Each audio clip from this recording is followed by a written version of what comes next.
Max Ernst was, among other artists, commissioned to work on this type of iconography, on the Temptations of St. Anthony, which dates back to the medieval tradition, was celebrated in the Renaissance, especially by Grünewald, the Renaissance German painter, in a very cruel manner. And that became the source of inspiration of Max Ernst. If you look at Grünewald, there are similarities in the position of St. Anthony, which an American critic said it looks like an undercooked lobster in this hat, where Max Ernst plays a cross with a woman in the lake. So he paid a tribute to the history of art.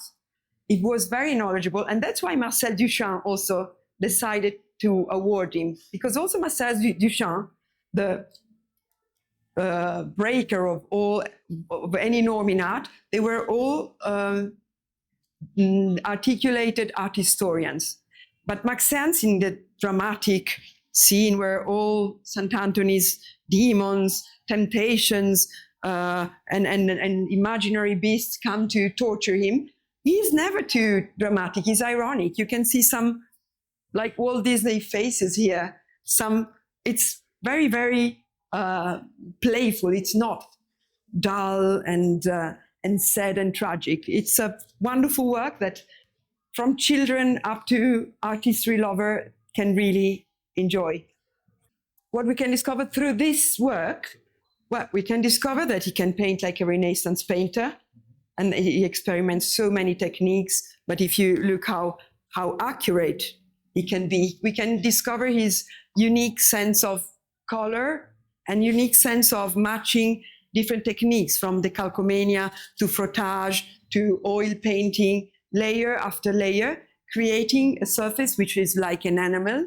And this hallucinated combination of colors that is, well, quite reflecting many art historical precedents. But the way he conceals anthropomorphic figures in all his architectures, it's full of, if you look at it from close, you find so many details, so many games, so many concealed creatures. From afar, it's totally different. So the micro and the macro that you also find in his microbe is a continuous game of changing the point of view, changing your perception, and playing with the irony of a painting that was inserted in the film, in the Hollywood film, as the only element in color.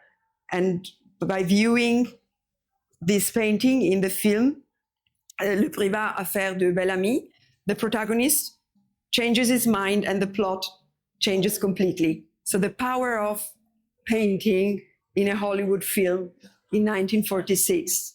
It's a very daring project, and in this exhibition you can see all the other contentees, all the other artists taking part to the contest. Max Ernst was awarded $2,500, the others $500, and with that money he bought a land in Arizona and he settled there with Dorothea Tanning, and they built up together their own house. So thank you to this contest, he changed his life in a way, because not always he was a privileged, he was very poor at the time.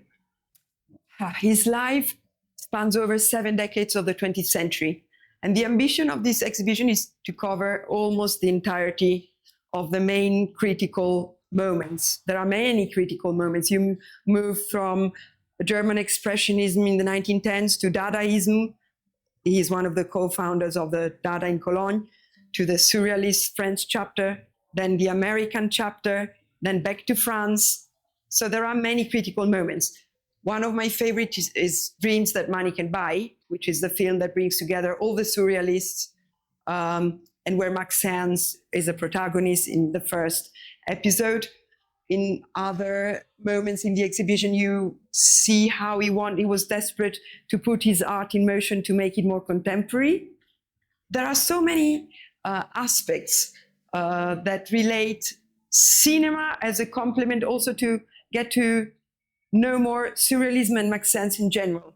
And your eyes can browse from cinema to works and the other way around and compare how it works putting images in motion and how it works having them syncretic, static, and synoptic.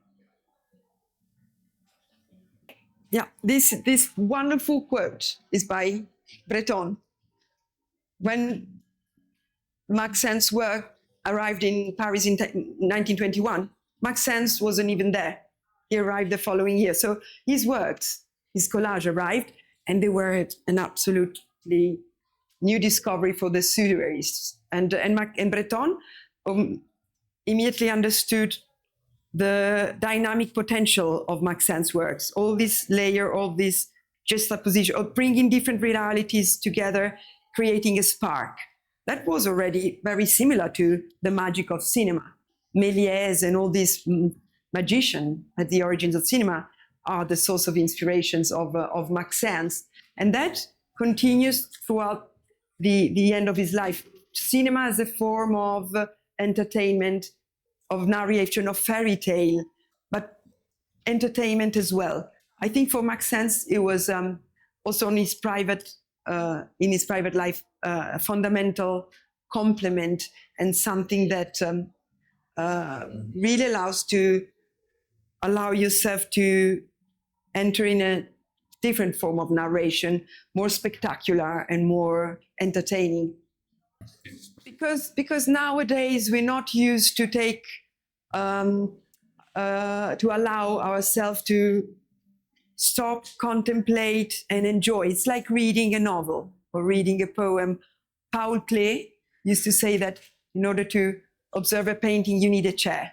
So this exhibition offers a different time for perception and different access to different media, which are not contemporary anymore. But that's why this exhibition is very contemporary, because in terms of way of perceiving and dealing with various material, you have to adopt a time you're not used to. And the way you connect is the anti-algorithm. It's an operative system. You realize that various materials, they all relate to each other, but you don't press a button to bring these things together. Your brain does it. So it's an operative system. It's a creative machine for your imagination and your thinking. You activate a machine, a device. Yes, it's a creative device.